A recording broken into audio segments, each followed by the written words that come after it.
যেটার নাম হচ্ছে পাতিবুনিয়া সমুদ্র সৈকত বা পাতিবুনিয়া সি বিচ। এই টুরিস্ট স্পটটা একেবারে নতুন বলছি এই কারণে এটাকে টুরিস্টদের উপযোগী হিসেবে গড়ে তোলা হয়েছে এই ধরুন 1-1.5 বছর হলো। তার আগে এখানে কোনো রকম রিসর্ট বা টুরিস্টদের থাকার জায়গা কিছুই ছিল না। চলুন আজকে আপনাদেরকে ঘুরে দেখাই আমাদের এই গ্রামের যে নতুন টুরিস্ট স্পটটা, এই পাতিবুনিয়া সমুদ্র সৈকত। তো এই যে পাতিবুনিয়া সমুদ্র সৈকতটি, এটি গড়ে উঠেছে বঙ্গোপসাগরের তীরে। এটি মূলত বঙ্গোপসাগরের মোহনা এরিয়া। এখন যেহেতু ভাটার টাইম, তাই সমুদ্রের জল কিন্তু বাঁধ থেকে অনেকটা দূরে চলে গিয়েছে। গত বছর আমি যখন এখানে এসেছিলাম তখন সবেমাত্র রিসর্টগুলো তৈরি হচ্ছিল এখানে, আর বেশ সাজানো গোছানো ছিল সব, বা নদী বাঁধও একেবারেই ঠিকঠাক ছিল। কিন্তু এখন এসে দেখছি নদী বাঁধের বেহাল অবস্থা, মানে একেবারে কি বলবো, ভাঙাচোরা অবস্থা। দেখাচ্ছি আপনাদেরকে, হাঁটতে হাঁটতে আরও সামনের দিকে কিছুটা যাব, গেলেই দেখতে পাবেন যে নদী বাঁধের কী অবস্থা হয়েছে। তো সামনে বেশ কিছু রিসর্টও রয়েছে, সেগুলো হাঁটতে হাঁটতে আপনাদেরকে দেখাবো। আর এখানে দেখুন বাঁধের উপরেই কিন্তু এরকম বেশ কিছু বসার জায়গা করে দেওয়া রয়েছে। এগুলো গত বছরে যখন এসেছিলাম তখন বেশ সুন্দরভাবে সাজানো গোছানো ছিল, আর এখন প্রায় ভাঙাচোরা অবস্থা হয়ে গেছে। এই দেখুন বসার যে সিটগুলোর উপরে যে ছাউনিগুলো ছিল সেগুলো পর্যন্ত হাওয়ায় সব ছিঁড়ে চলে গিয়েছে। বাঁধের উপরেই এরকম সারিবদ্ধভাবে কিন্তু আরও বেশ কিছু বসার জায়গা করে দেওয়া আছে, আর রিসর্টটা সামনেই রয়েছে, আপনাদেরকে দেখাচ্ছি। খুব বেশি রিসর্ট এখানে নেই, হয়তো হাতে গোনা কয়েকটা, 2 থেকে 3টে রিসর্ট হয়তো এখানে রয়েছে। চলুন দেখাচ্ছি আপনাদেরকে। আর নদী বাঁধেরও যে কি বেহাল অবস্থা সেটাও আপনাদেরকে দেখাচ্ছি। নদী বাঁধ ভেঙে দুমড়ে মুচড়ে গিয়েছে একেবারে। এই যে জায়গাটা দেখুন, নদী বাঁধের যে সমস্ত ইটের তৈরি ব্লকগুলো ছিল সেগুলো সব ভেঙে চুরে একাকার হয়ে গিয়েছে, আর নদী বাঁধটা অর্ধেকেরও বেশি প্রায় ভেঙে গিয়েছে। আর ব্লকের যে সমস্ত ইটগুলো দেখুন সব ছড়িয়ে ছিটিয়ে রয়েছে চারদিকে। আর এই হচ্ছে একটা রিসর্টটার সামনেই দেখুন এরকম কুঁড়ে ঘর টাইপের তৈরি করা আছে, আর এই রিসর্টটার নাম হলো ড্রিমল্যান্ড সমুদ্র সৈকত। তো এই যে কুঁড়ে ঘর টাইপের তৈরি করা আছে, আপনারা কিন্তু এই রিসর্টের এই জায়গাটাতেই বসে বঙ্গোপসাগরের যে ভিউটা সেটা কিন্তু উপভোগ করতে পারেন। ভিডিওটা রেকর্ড করার সময় এখানে এতটাই হাওয়া হচ্ছিল যে আমার কথাগুলো একেবারেই পরিষ্কার শোনা যাচ্ছিল না। তো সে কারণেই আমি ভিডিওটিতে ভয়েস ওভার দিয়ে আপনাদের সামনে তুলে ধরছি। তো এই মুহূর্তে কিন্তু এই পাতিবুনিয়া সমুদ্র সৈকতে কোনো টুরিস্টের দেখা নেই, একেবারে ফাঁকা।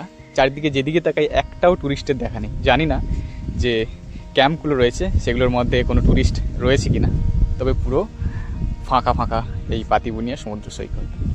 তবে হ্যাঁ, এটা যেহেতু বর্ষার সময় এখানে না আসাটাই ভালো, কারণ এখানে এই যে বাঁধের অবস্থা তো আপনারা দেখতেই পাচ্ছেন, আর বাঁধের উপরে এখানে যেহেতু কোনো রকম যে ঢালাই, তো সেরকম কোনো ব্যবস্থা নেই। কাদা, বর্ষা হয়ে গেলেই এখানে পুরো জায়গাটা কিন্তু কাদা হয়ে যাবে। তো সেক্ষেত্রে এই টাইমটা না আসাই ভালো। বর্ষার সিজন বাদ দিয়ে আপনারা কিন্তু যে কোনো সময় এখানে আসতে পারেন। তো এখানে আরও একটা রিসর্ট রয়েছে, চলুন এটাও আপনাদেরকে দেখাই। এই রিসর্টটা মোটামুটি এখনও পর্যন্ত ঠিকঠাক দেখতে পাচ্ছি, বা রিসর্টের সামনে যে সমস্ত বসার জায়গাগুলো রয়েছে সেগুলো এখনও ঠিকঠাক রয়েছে। তবে হ্যাঁ, গত বছর যখন এসেছিলাম তখন আরও সুন্দরভাবে সাজানো ছিল এই সমস্ত রিসর্টগুলো। এই যে রিসর্টটা, এটার নাম হচ্ছে রিসর্ট বালুচর। তবে হ্যাঁ, এটার সামনে যে ব্যানারটা ছিল সেটা এখন দেখতে পাচ্ছি না, তবে গত বছর কিন্তু এখানে এই রিসর্টের নামে যে ব্যানারটা সেটা কিন্তু এখানে ছিল। তো যাই হোক, চলুন আরও একটু হাঁটতে হাঁটতে সামনের দিকে যাওয়া যাক। তো আমি যেহেতু এখানে বিকেলের টাইমটাই এসেছি, তাই এখন সূর্য অস্ত যাচ্ছে। আর এই সূর্যাস্ত কিন্তু দেখতে আমার খুবই ভালো লাগে। সমুদ্রের উপরে যখন সূর্যাস্ত হয় বেশ সুন্দর লাগে দেখতে। তো চলুন আমরা আরও কিছুটা সামনের দিকে যাব। সামনেই আরও বেশ কিছুটা দূরে এখানে একটা ম্যানগ্রোভ অরণ্য রয়েছে। তো চলুন হাঁটতে হাঁটতে ওই দিকেই যাই। তো পরবর্তীকালে আপনারা যারা এই পাতিবুনিয়া সমুদ্র সৈকতে আসতে চান, তো আপনারা কিভাবে আসবেন সে বিষয়ে একটু আপনাদেরকে জানিয়ে রাখি। আপনারা যদি কলকাতার দিক থেকে আসেন তাহলে আপনারা দুটো মাধ্যমে আসতে পারবেন। আপনারা ট্রেনেও আসতে পারেন, আবার বাসেও আসতে পারেন। যদি ট্রেনে আসতে চান তাহলে সেক্ষেত্রে শিয়ালদার যে সাউথ ডিভিশন সেখান থেকে আপনারা ধরবেন নামখানা লোকাল।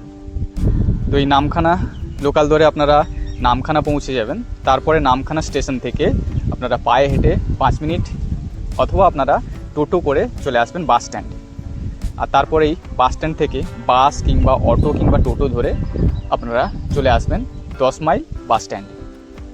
আর তারপরেই 10 মাইল থেকে টোটো কিংবা মোটর ভ্যানে আপনারা পাতিবুনিয়া ফেরিঘাট যাওয়ার যে রাস্তা, আপনারা সেই রাস্তা ধরে নামবেন জয়াতি মোড়।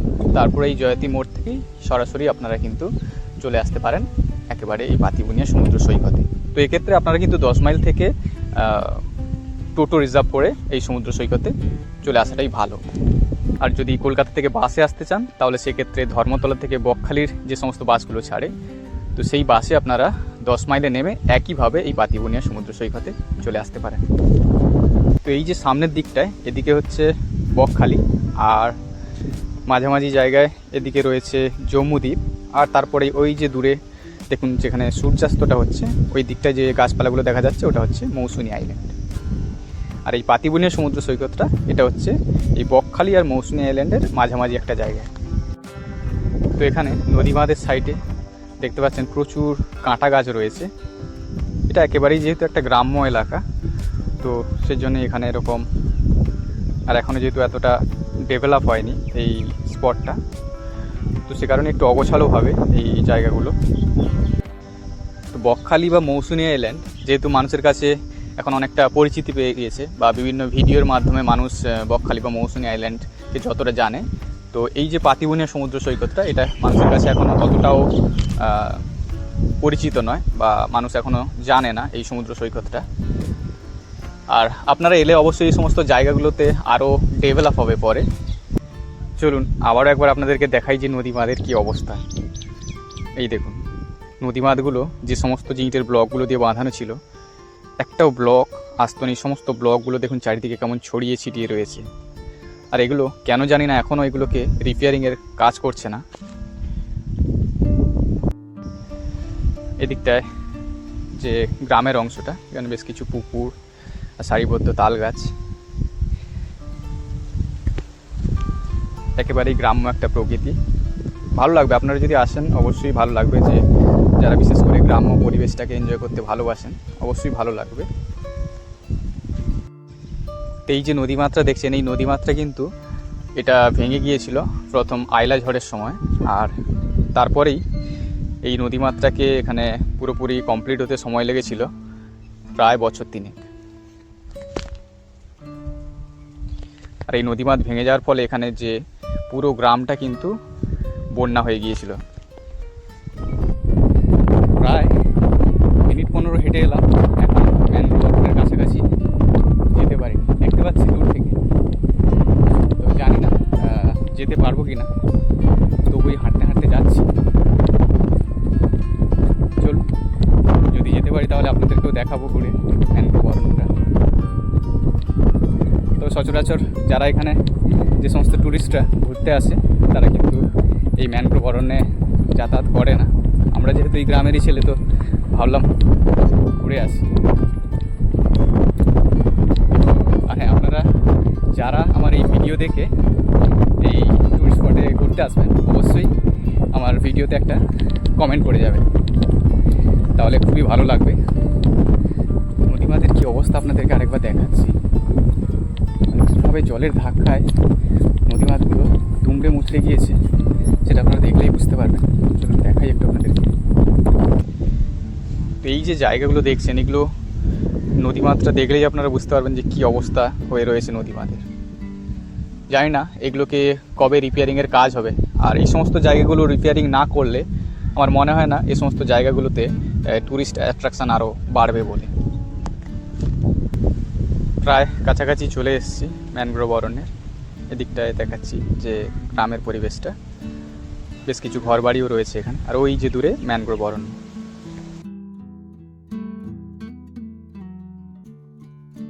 চলুন এবার একটু নদীবাঁধ থেকে নিচে নামি আর দেখি এদিকটা দিয়ে ম্যানগ্রোভ অরণ্যের দিকে যাওয়া যায় কি না।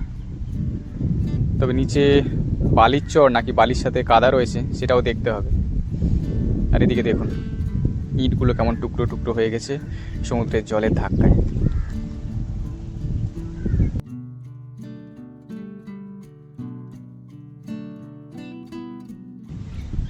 তো এখন আস্তে আস্তে যে নদীর পাড়, সেই নদীর পাড় ধরে হাঁটছি। আর এখানে বেশ কিছু ভেড়া চড়ছে দেখতে পেলাম। এই দেখুন ভেড়াগুলো কীভাবে নদীর পাড়ে খাবারের সন্ধানে সব ঘুরছে। এখানে ভেড়াও রয়েছে, ছাগলও রয়েছে। আর এদিকটায় রয়েছে নোনা জলের যে সমস্ত গাছগুলো। তো আমি চেষ্টা করছি এই দিকটা দিয়ে ম্যানগ্রোভ অরণ্যের দিকে যাওয়ার, কিন্তু যা দেখতে পাচ্ছি হয়তো যেতে পারবো না, তার কারণ এখানে বালির সাথে সাথে কাদাও রয়েছে। আর ঠিক আছে, পরে যদি কখনো এখানে আসি তখন না হয় আপনাদেরকে আবার এই ম্যানগ্রোভ অরণ্যের কাছাকাছি গিয়ে আপনাদেরকে ঘুরে দেখাবো। তো বন্ধুরা, আজকের ভিডিও এই পর্যন্ত। আপনাদের সাথে আবারও দেখা হবে পরবর্তী ব্লগ ভিডিওতে। ততক্ষণের জন্য সবাই সুস্থ থাকুন। শুভরাত্রি।